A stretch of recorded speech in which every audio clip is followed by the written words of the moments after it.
Well, joining me now to talk about all of this is Caolan Robertson. He's a journalist and co-founder at Byline TV. Good afternoon to you. Thank you for joining us. Now, I must point out also, you are somebody who used to work with Tommy Robinson. You also worked with the US conspiracy theorist Alex Jones as well. You've gone around a range of different people. Tommy Robinson, I must ask about him first. He was among those who was staging part of those counter-protests on Saturday. They got a lot of criticism for being there. And then suddenly, when things started kicking off, getting into a taxi, covered, ironically, in LGBTQ rainbows and disappearing from the scene to head back to his island home abroad.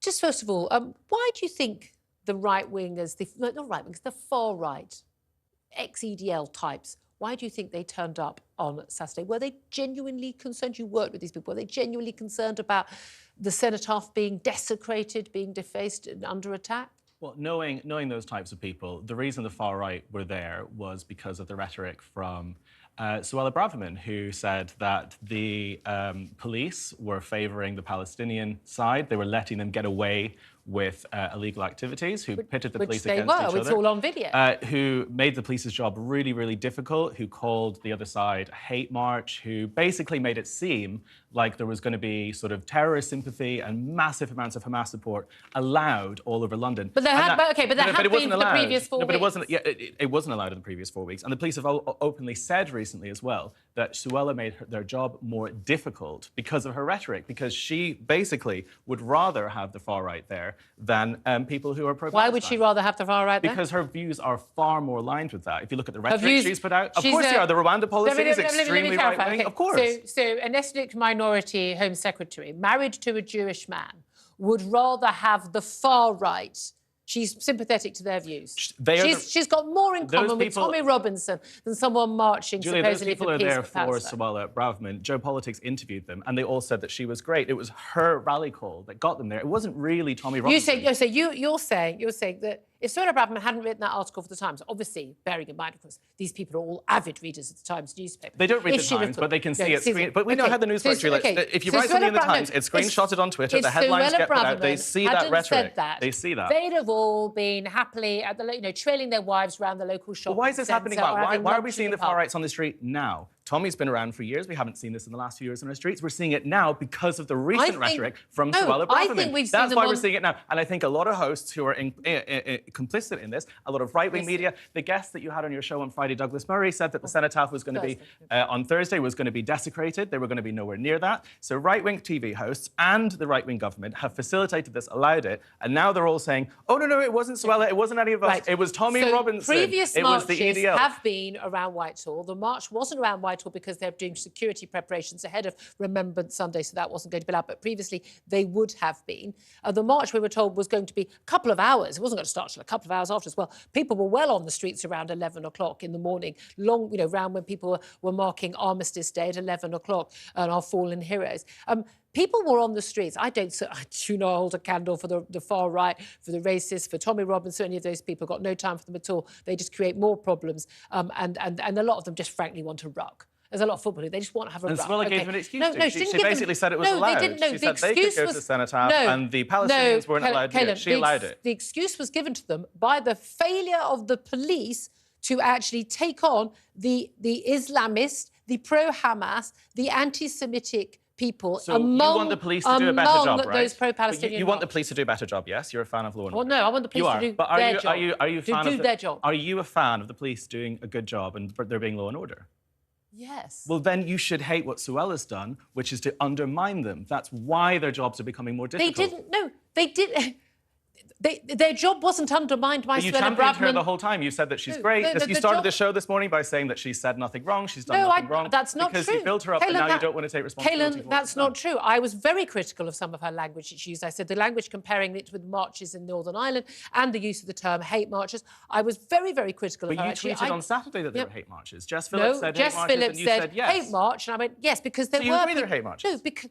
No, they are not all hate marchers. I've said repeatedly, I think most of the people on that march genuinely believe that they are campaigning for peace. They don't want babies to die in hospitals in Gaza. So then why did you I think there are a useful lot of... There are useful idiots who are just frankly, sixth form politics debating people who don't understand.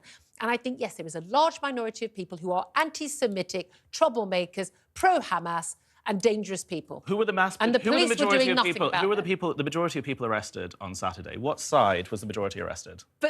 Which side? If the police only tackled the right-wingers, then what a surprise. The far right, that they're the people who are going to be arrested. We've got footage after footage of people on the pro-Palestinian side saying kill Jews, carrying anti-Semitic placards, shouting chants from the river to the sea, anti-Semitic chants. And the police doing nothing about it. Because their jobs are being made more difficult by the Home Secretary. Go through a station, no arrests for that. Because and you're saying, oh, well, most of the arrests were the far right, so they must have been the troublemakers. If you don't arrest people on one side, then yes, funnily enough, there'll be more arrests on the other side. You're not on the side of the police. You're on the side of Suella Braverman, who makes their lives more difficult. I'm not on the side of the police. I'm on the side of law and order. But you've just said the solution to this is to give the police more power to take control of this and to deal with the government said the solution was they don't need more powers to arrest people who are breaking the law. I'm not defending all the powers they need. I'm not some lefty here defending the pro-Palestinian march. I wouldn't go on that march. I don't even subscribe to that kind of politics. And the chants that they were putting out, the anti-Semitic chants, my Jewish friends were horrified, they should be dealt with by the police. Why weren't they dealt with on the day? Because their jobs were made more difficult by the Home Secretary, and they admit that in the press. There were no far-right on the streets the last 4 weeks, and I, like you, my Jewish friends and family members, absolutely horrified and terrified, won't let their children go into central London. Those last 4 weeks, the police weren't dealing with Suella Braverman's rhetoric. What was their excuse for those first 4 weeks? The first 4 weeks were more and more difficult. She basically whipped everyone up into a frenzy. She said that they were hate marchers and the very small number of people. What was the excuse for the first 4 weeks? The first 4 weeks was the fact that Israel's failure to arrest those people. The reason that they're all there is because Israel's been bombing Gaza and destroying children in hospitals. So a lot of people go out in the streets they don't want to see. Well, I mean, they have. What was the excuse for the police not acting and not arresting people at the moment where they commit those blatant crimes?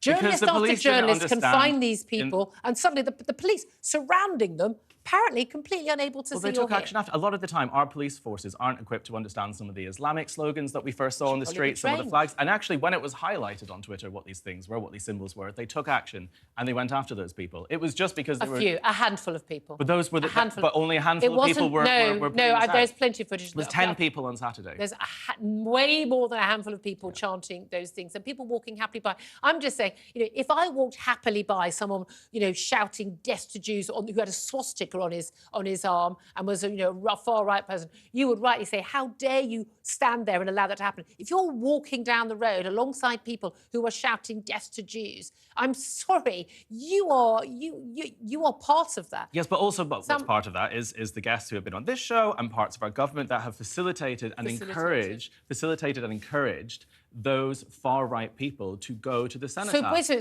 pointing out facts is facilitating and encouraging the far-right. I mean, you probably argue... They're not facts. They're not facts because Douglas Murray saying on this show with you nodding along that they're going to desecrate the cenotaph is not facts. No, I didn't nod along to him saying they're going to... He said there is a risk of that. That is what... But that's not facts. No, we've already seen... We have already... That's not facts. We have already seen a war memorial desecrated with Free Palestine put on it. We've already seen flags draped on the very first march. I think it was the first or the second march where we saw the protests set up next to the cenotaph. It was inappropriate. It's not the normal form. Sam Armstrong, over to you. You're desperate to get it. I'm so glad that Caolan's worked it all out. There was no far right until Suella Braverman, the first Buddhist ethnic minority female Home Secretary this country's ever had, came along and she decided she was going to send Tommy Robinson and all of the rest of it subtle, imperceptible secret messages. It wasn't very imperceptible. It was pretty clear. Of the Times of London. It's hardly the far-right journal of record to go to. This is where it gets mad. There is this huge leap between Suella Braverman saying and pointing out something that lots of people are feeling and the far-right turning up. Many of them don't like her, and it's unfair to say that many of them do like her. And we saw horrible racist attacks directed against Suella Braverman.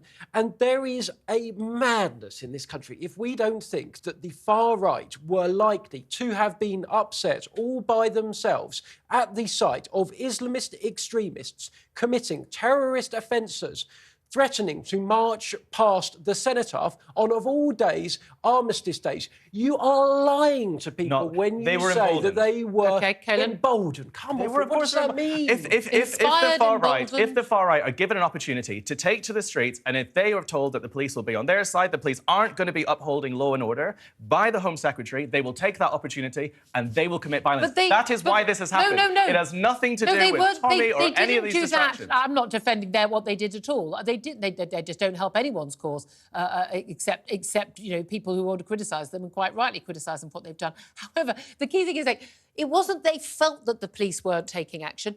The police weren't taking action. The police were offering two-tier policing.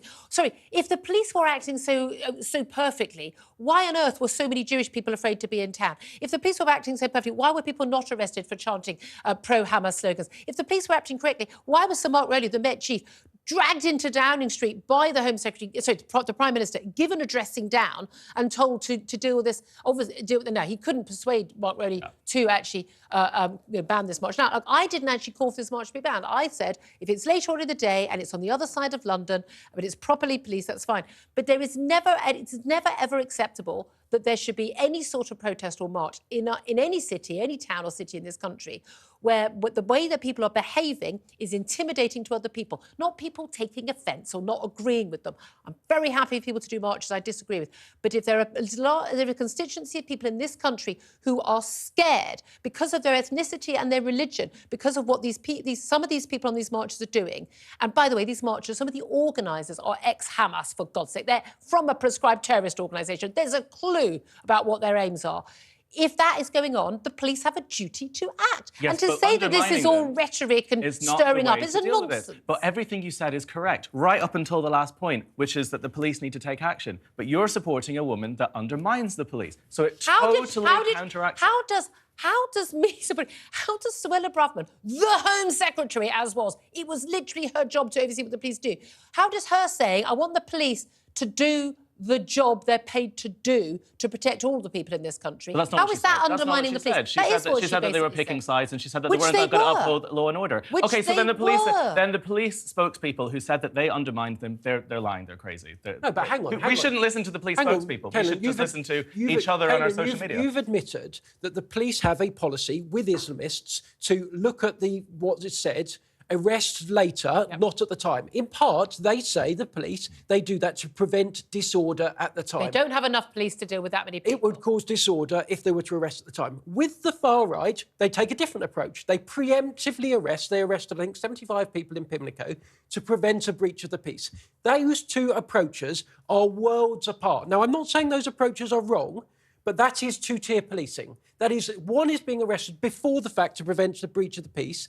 The other is not even being arrested at the time because there would be disorder. That is two-tier policing. Also, the reason those people were preemptively arrested is because they were the ones who already started the violence at 10 o'clock in the morning before anyone else had arrived, and they'd already been throwing bottles. No, but hang on, answer my question. Is that two-tier policing? Are there two tiers operating there? Well, there's an entirely parallel system where there's the police trying to do their job and the Home Secretary trying to undermine them. There aren't any other things. There's a difficulty when you're policing because just admit it. Just admit they policed those two different groups of people completely differently, and you know why they did it differently, and we know why they did it differently, but we're not allowed to say it out loud. One is waving signs in different languages that take a little bit longer to figure out, and one are people throwing bottles at the police. From the river to the sea is in English. That's also not illegal to say from the river to the sea. That's not an illegal chant, and it's not an arrestable. It's the chant of a terrorist organisation. I agree with you. It's disgusting, but it's not illegal, and it's also not as explicit as throwing a bottle at the police and doing a bag of coke and having a big punch up at the cenotaph. Saying, oh, let's kill all Jews. That's quite explicit. That was happening. And those people should be thrown in prison. Outside a synagogue near my home, actually haranguing people and shouting abuse at people who were leaving the synagogue. Families having to be escorted by police. I wasn't in London on Saturday night. Otherwise, I would have driven down there and helped to make sure those people were safe myself. I'm absolutely appalled by what was going on. We've seen footage after footage, video footage after video footage, where you can see that the police,